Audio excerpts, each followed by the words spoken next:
हम सभी महिलाएं कभी ना कभी तो एक बार ये ज़रूर सोचते हैं कि काश कुछ ऐसे टिप्स एंड ट्रिक्स मिल जाते जिससे हमारे घर और किचन के काम बहुत आसानी से हो जाते। नमस्ते दोस्तों, मैं हूँ छाया और आपके अपने चैनल छाया रसोई में एक बार फिर से आपका बहुत बहुत स्वागत है।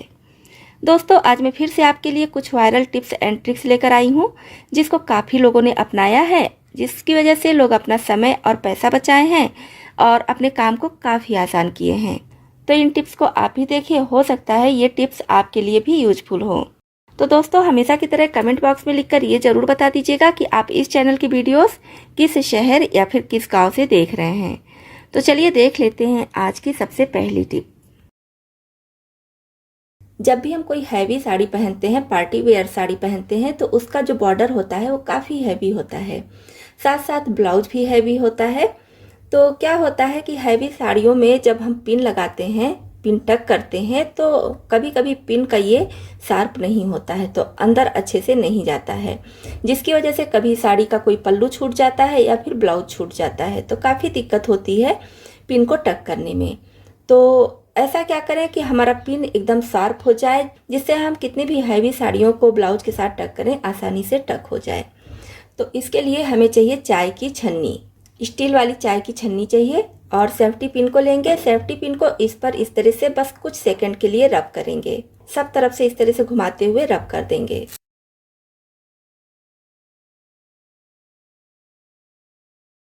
तो इससे हम देखेंगे हमारे सेफ्टी पिन का ये वाला भाग काफ़ी शार्प हो गया है।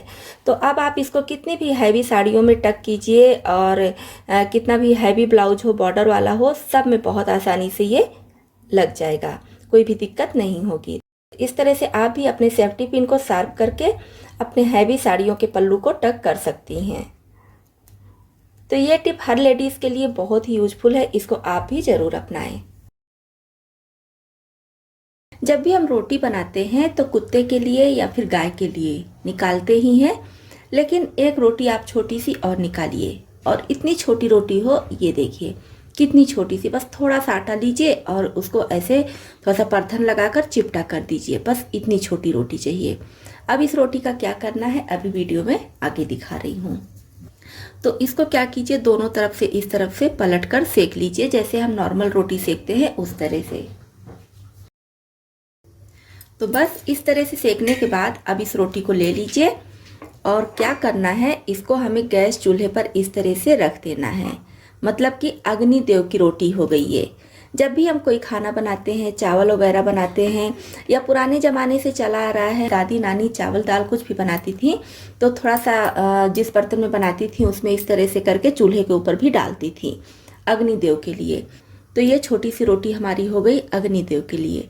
अगर आप चूल्हे पर बनाती हैं तो चूल्हे पर डाल दीजिए, या तो फिर गैस चूल्हे पर इस तरह से बिल्कुल छोटी सी रोटी बनाकर डाल दीजिए, तो ये अच्छा माना जाता है।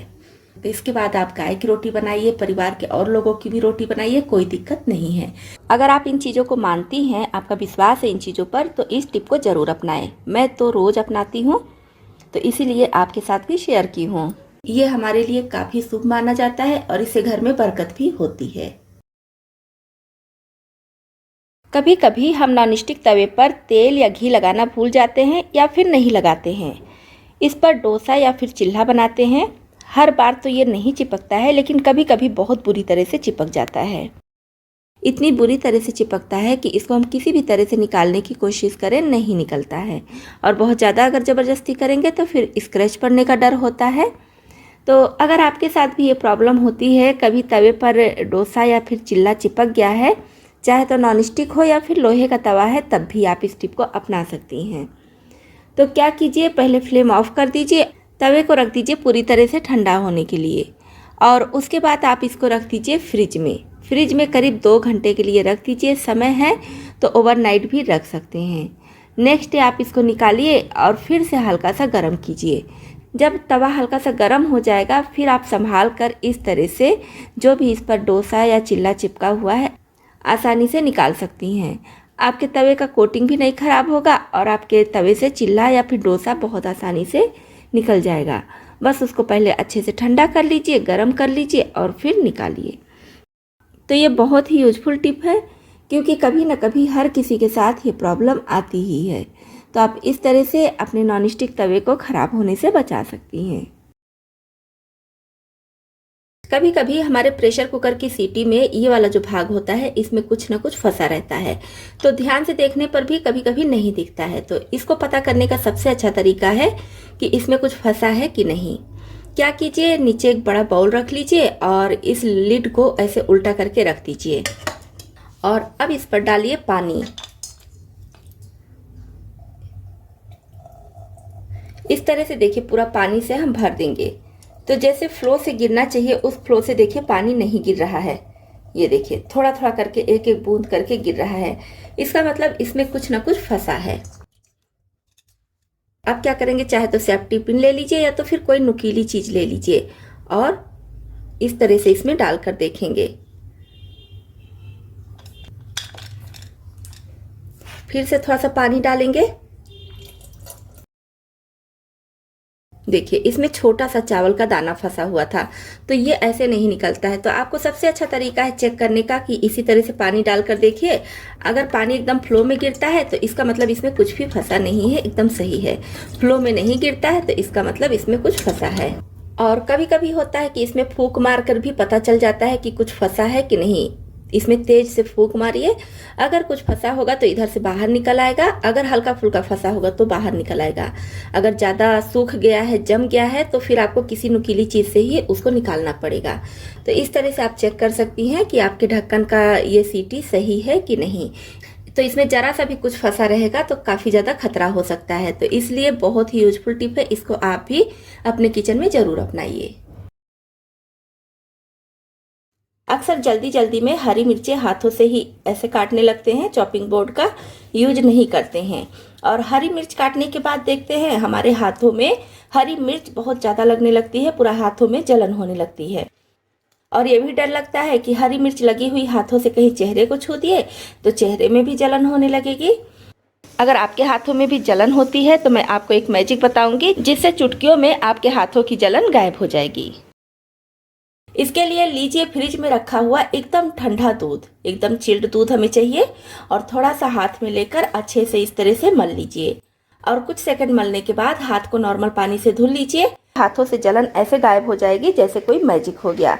और एक बार में अगर ये काम नहीं कर रहा है तो दोबारा फिर से थोड़ा सा दूध लेकर हाथों में मल लीजिए, आपके हाथों की जलन गायब हो जाएगी। तो है ना कमाल की टिप। अब चलिए नेक्स्ट टिप देख लेते हैं। नेक्स्ट टिप है हमारी पराठे को लेकर। आज मैं पराठे बनाने का बहुत आसान तरीका बता रही हूँ जिससे आप एक साथ में दो पराठे बेलकर तैयार कर लेंगी। तो हमें 2 पराठे बनाने हैं, इसके लिए 2 लोई लेंगे। तो क्योंकि मुझे वीडियो दिखाना है इसलिए मैं 2 लोई लेकर आपको दिखा रही हूँ, लेकिन आप जैसे डो लीजिए तो थोड़ा सा बड़ा ले लीजिए, तो आपको अलग अलग लोई लेने की ज़रूरत नहीं पड़ेगी। इस तरह से 2 पराठे भर का हम लोई ले लेंगे। इसमें सूखा आटा लगाएंगे और रोटी बेलकर तैयार कर लेंगे। बहुत ज़्यादा बड़ी या छोटी रोटी नहीं बेलनी है, नॉर्मल जैसे हम रोटी बेलते हैं जितने साइज़ की, बस उतनी बड़ी बेल लेंगे। अब इसमें थोड़ा सा ऑयल या फिर घी लगा लीजिए, जैसे पराठे में लगाते हैं उस तरह से। और यहाँ एकदम किनारी पर नहीं लगाना है, ऐसे बीच में लगाइएगा, किनारी पर छोड़ दीजिएगा।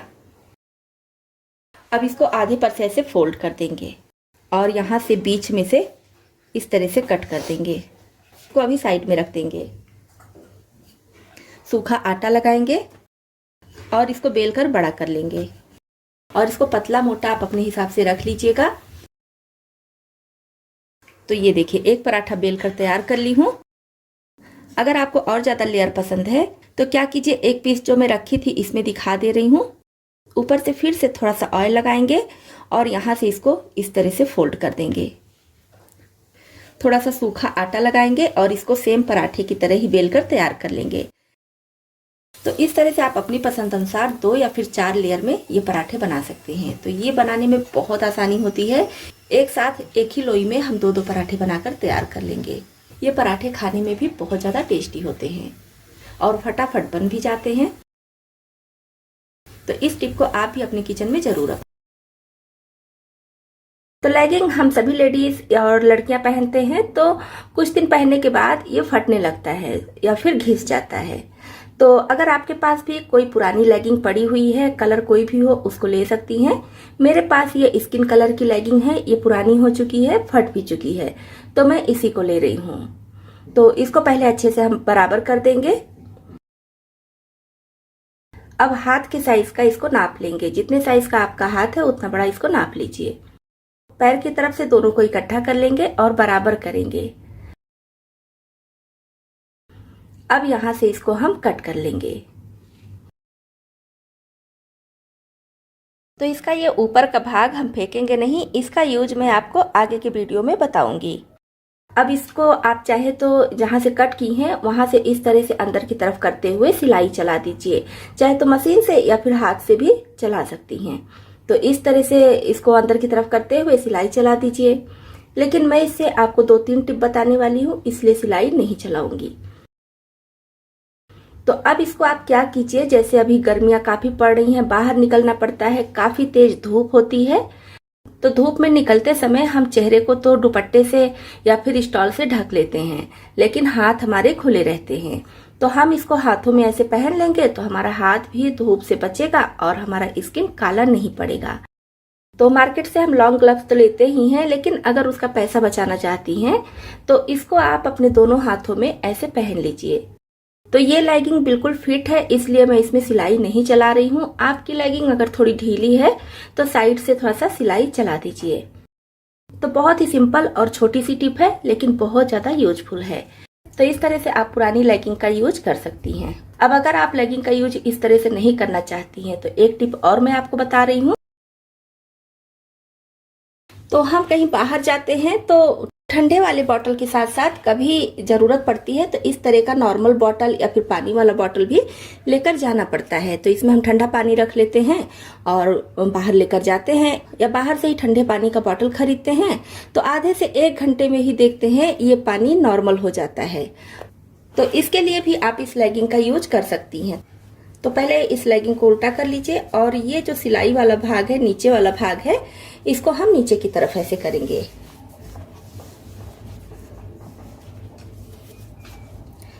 अब इसको फिर से उल्टा कर देंगे। तो पहले इसको उल्टा पहनाइए और फिर उल्टा करते हुए जब हम ऊपर लाएंगे तो ये सीधा हो जाएगा। नीचे से ऐसे खींचते रहेंगे।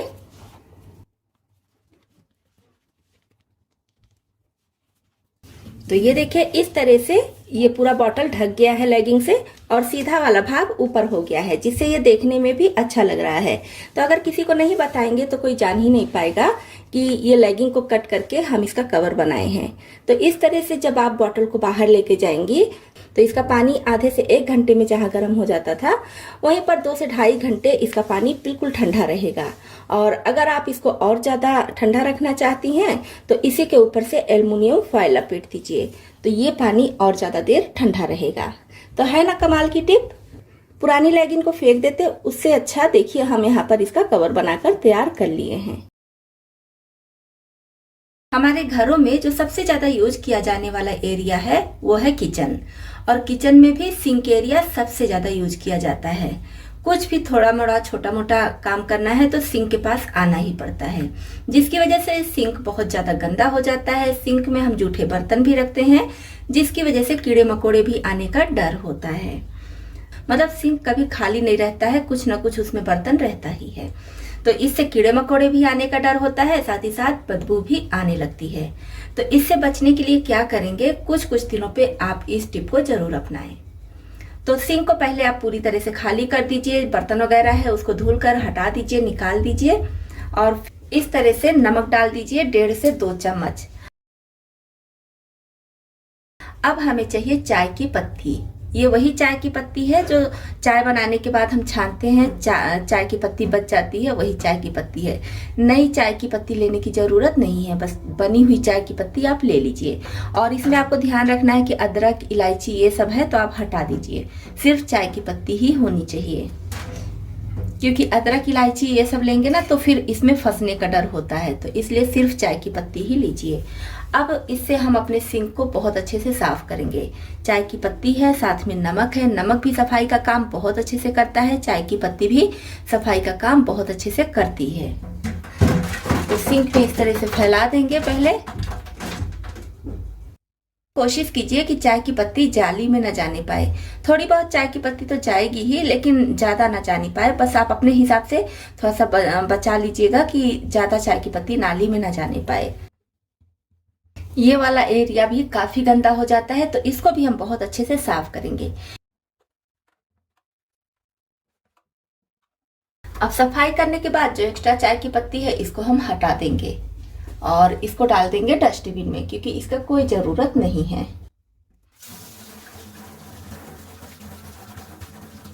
अब स्क्रबर लेंगे। स्क्रबर में कोई भी जो आप बर्तन धुलने के लिए जेल या फिर विम बार यूज करती हैं उसको थोड़ा सा लगा लीजिए और एक बार ऐसे भी साफ कर दीजिए। इसका ये वाला भाग भी साफ करना बहुत ज़रूरी होता है, क्योंकि अगर हम इसको कुछ कुछ दिनों पर साफ करते रहते हैं ना तो फिर ये गंदा नहीं होता है। अगर बहुत ज़्यादा गंदा हो जाता है तो घिन आने लगती है। कोशिश कीजिए ज़्यादा गंदा होने के पहले ही इसको साफ कर लीजिए, तो घिन भी नहीं आएगी और हमारा वॉश बेसिन बढ़िया से साफ रहेगा। कीड़े मकोड़े भी नहीं आएंगे और बदबू भी नहीं आएगी।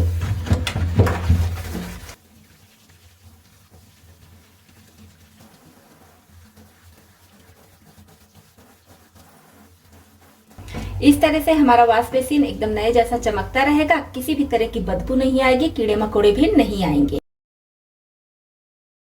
कभी कभी हमें बहुत ज़्यादा आटा गूंथना होता है, तो आटा देखते हैं कि थाली में बहुत ज़्यादा चिपक जाता है। कितना भी कोशिश करते हैं थाली से जल्दी नहीं निकलता है। तो इसी के लिए हमारी ये टिप है। जब भी आपको आटा गूंथना हो तो बर्तन में डाल दीजिए, जिस भी बर्तन में आप आटा गूंथने जा रही हैं, थोड़ा सा नमक, 1 से 2 चुटकी नमक इस तरह से डाल दीजिए। अब इस पर 2 बूंद पानी ऐसे डालिए, ज़्यादा नहीं, बस 2 बूंद के करीब पानी डाल दीजिए और इसको पूरी थाली में अच्छे से लगा दीजिए। अब अगर आपके पास समय है तो इसको रख दीजिए, 2 से 3 मिनट में ये सूख जाए, फिर इसमें आप आटा गूंथिए तो आटा थाली में नहीं चिपकेगा। और समय नहीं है तो तुरंत भी गूंथ सकती हैं। अब इसमें आप अपने हिसाब से आटा ले लीजिए, जितना भी आटा लेना चाहती हैं। अब थोड़ा थोड़ा पानी डालकर जैसे हम नॉर्मल आटा तैयार करते हैं उसी तरह से आटा तैयार कर लेंगे। ये टिप सभी के लिए बहुत यूजफुल है, खासकर बिगनर के लिए तो बहुत ही ज़्यादा यूजफुल है। जो अभी अभी आटा लगाना सीख रहे हैं उनके लिए काफ़ी यूजफुल है। तो इस तरह से थाली में थोड़ा सा नमक लगा लीजिए और फिर आटा लगाइए, तो थाली में कहीं भी आटा नहीं चिपकेगा। ये देखिए आटा थाली में बिल्कुल नहीं चिपक रहा है। मेरी उंगलियों में देखिए कितना आटा लगा है, लेकिन थाली में बिल्कुल नहीं है। तो है ना कमाल की टिप। इस टिप को आप भी अपना सकती हैं। तो दोस्तों, आपको इसमें से कौन सी टिप ज़्यादा पसंद आई और कौन सी पहले से पता थी, कमेंट बॉक्स में लिखकर ज़रूर बताइएगा। इसी तरह से और भी ज़्यादा यूजफुल टिप्स एंड ट्रिक्स देखने के लिए, और अगर आप चैनल पर नए आए हैं तो हमारी यूट्यूब फैमिली में शामिल होने के लिए इस चैनल को सब्सक्राइब भी कर लीजिएगा।